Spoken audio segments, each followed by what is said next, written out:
After my husband passed away 2 years ago, my world shifted. There was a hollow silence in the house where laughter used to fill every corner, and days stretched into lonely hours I'd never anticipated. But through it all, there was one constant: my son. Though he was adopted, he was, in every way that counted, my own. He'd always been my joy, but after we lost my husband, he became my rock. In those early days, I often felt like I was holding my breath, waiting for the grief to soften. And in the stillness of that grief, my son was always there. He'd wrap me in warm hugs, listen patiently when I needed to talk, or just quietly share space when silence felt more comforting. His support felt so mature, so deeply kind, that sometimes I'd forget he was only a teenager, still trying to find his own way. As the months passed, our bond grew. With each day, he seemed to fill a space I hadn't expected, his presence soothing me in ways that words couldn't. And as I adjusted to our new lives, I realized that he had, in some small ways, become the comforting presence I used to find in my husband. I felt both grateful and guilty for that realization. I hadn't meant for him to take on such a role, but he had stepped into it so naturally. A few weeks ago, we celebrated his 18th birthday. I still remember the look on his face when he saw the cake I had baked for him. A simple chocolate one, his favorite, decorated with whipped cream and a scattering of strawberries, just the way he liked it. His eyes sparkled with a joy I hadn't seen in a long time, and when he hugged me, it was so heartfelt that I couldn't help but feel overwhelmed. My little boy, now a young man.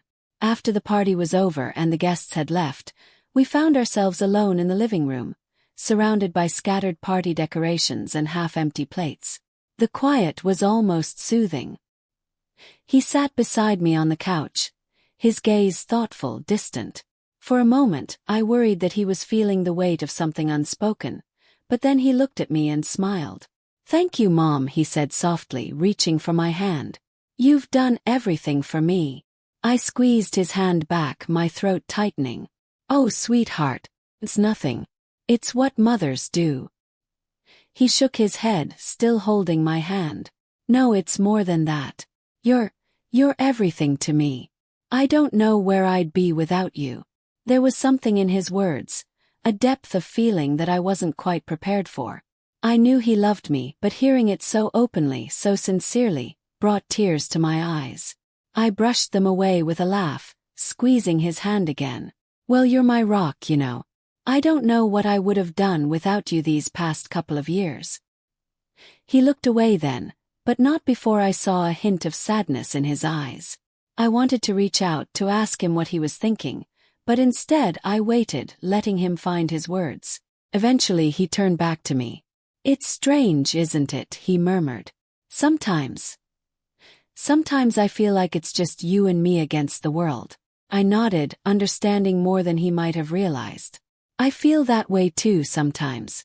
A quiet smile touched his lips, and he rested his head on my shoulder, just like he used to when he was little. I felt the warmth of his presence and the steady rhythm of his breathing. In that moment, it was as if all the loneliness and heartache of the past 2 years melted away, replaced by a deep, unspoken understanding. We were two people who had endured a great loss together and had come out on the other side, closer than ever. As the days passed, I began to notice small changes in him. He was more protective, more attentive, and he'd reach for my hand or lean in for a hug at unexpected times, as if he wanted to remind me that he was still there, that he always would be. I'd catch him watching me sometimes. His eyes filled with a mixture of affection and something else I couldn't quite place, a kind of fierce loyalty, almost. And though he never said anything directly, I could sense that his feelings were more complex than they had been before. One evening, as we were finishing dinner, he looked at me across the table and asked if we could talk. I nodded, a little curious, and we moved to the living room, settling onto the couch. He took a deep breath, his gaze unwavering. "Mom," he began, his voice soft but steady. "I know I'm only 18, but I want you to know that I'll always be here for you, no matter what. I don't want you to ever feel alone again." His words touched me deeply, more than I could express. I reached over, placing a hand on his cheek, smiling through the tears that filled my eyes. "You're such a wonderful son," I whispered. "You've given me more strength than you'll ever know." We sat in silence after that, a warm, comforting silence. I leaned back, letting the closeness of the moment wash over me, and in that quiet, I knew that though life had changed, though I had lost so much, I had also gained something extraordinary. My son was not only my greatest joy but my closest companion, my truest support, and as I looked at him, I knew that together we would be okay. It wasn't a replacement for what I'd lost, but it was something precious in its own right. A deep, abiding love that had grown out of hardship, a love that had saved us both. And as I wrapped him in a warm hug, I whispered a promise to myself that I would cherish this bond, this closeness, for as long as life allowed us to share it. That night, I found myself wide awake, staring into the dark silence of the room. Thoughts of the day swirled around, refusing to let me drift off, leaving a heavy quiet that pressed down on me. Just as I was turning over, hoping a new position might bring sleep, I heard soft footsteps approach down the hallway. I knew the sound immediately. It was my son. He lingered at the doorway for a moment, almost as if he were deciding whether or not to come in. Finally, he crossed the threshold, and without a word, he lay down beside me on the bed. This wasn't entirely unusual. He'd come to me for comfort many times before, especially since we'd lost his father. The closeness had always been a source of solace, for both of us. But tonight something in the air felt different. As he settled beside me, he didn't keep the usual respectful distance. Instead, he moved in closer, wrapping an arm around me.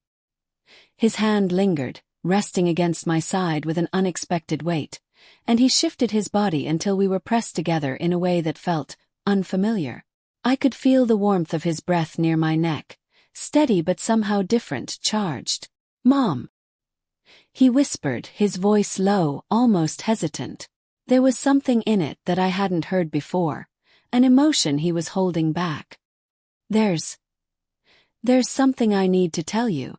I waited, unsure of what was coming, but sensing he was struggling with something heavy. He took a deep breath, his hold on me tightening slightly. "I know this is wrong," he started, his voice barely more than a murmur. "But lately I feel different. I know you're my mom, but it's like there's more that I feel for you. And no matter how hard I try, I can't get rid of it." For a moment, I didn't know what to say. His words hung in the air, heavy and raw. He shifted behind me, pulling me closer, his entire body wrapped around mine as he hugged me. I could feel his heart beating, quick and steady, matching my own, and though I tried to make sense of the moment, I found myself just lying there, still and uncertain. "Sweetheart," I managed softly, my voice a whisper in the dark. "You've been everything to me too." I let out a shaky breath, trying to find the right words, struggling to understand how to untangle the closeness we'd developed. "We've both been through so much," I continued, trying to comfort him, to make sense of what he might be feeling. "But these feelings, maybe they're just confusion from how close we've been." He stayed silent, his arms wrapped firmly around me, almost as if he were afraid to let go. And in the quiet, I could feel the depth of his affection, the complexity of his emotions. I lay there, thinking about how to help him understand the boundaries that kept us safe, that kept our bond pure, even in the face of all we'd been through together. For the rest of the night, I stayed by his side, offering silent support, hoping that this closeness, held in the quiet honesty of the night, would bring him comfort and clarity. And as I lay there, I found myself hoping that, in time, he'd find peace in knowing how much he was loved, in the way that mattered most. It was a moment so filled with emotion that it seemed to pulse through the room, heavy and thick, as though the air itself had become something tangible.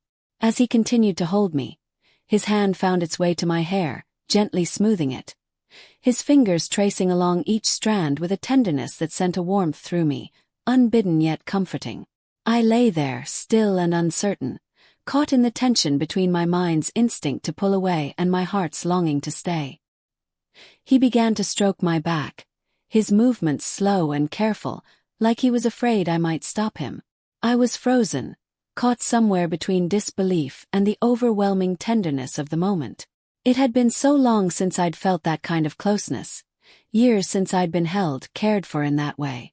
I told myself it was the simple comfort I craved, the feeling of being held, of being close to someone who cared so deeply.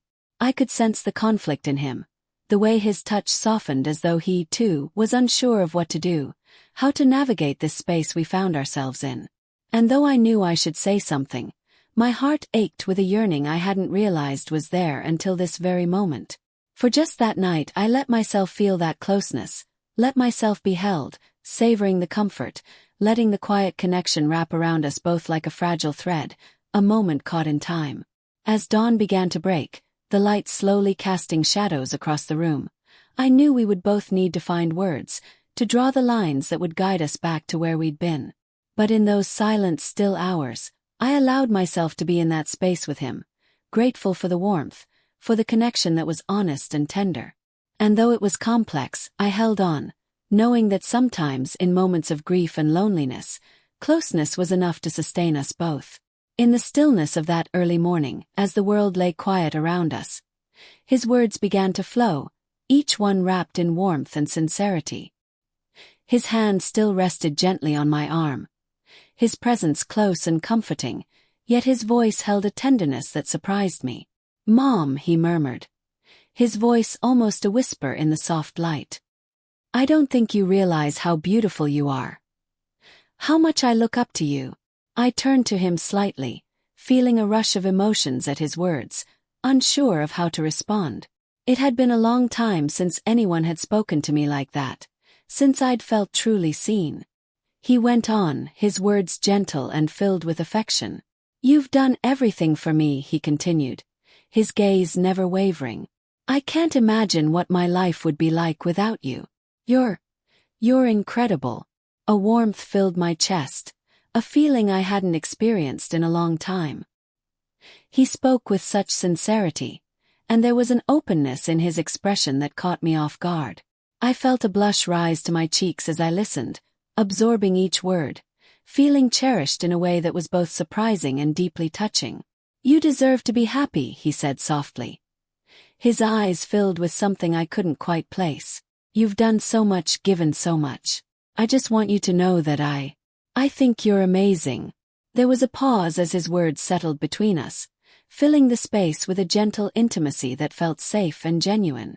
I reached for his hand, giving it a gentle squeeze, grateful for his kindness, his love, his willingness to share what was in his heart.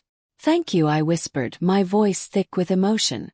"I don't think you know how much that means to me." We lay there in silence, the warmth of his compliments lingering, wrapping around me like a soft blanket. In that moment I realized just how lucky I was, to have him beside me, to feel the depth of his love, to be reminded of how much we truly meant to each other. The quiet between us was filled with a renewed understanding, an appreciation for the bond we shared, one that had been tested but remained steadfast and true. And as the first light of dawn painted the room, I felt a sense of peace settle over me, knowing that no matter what, we would always have each other.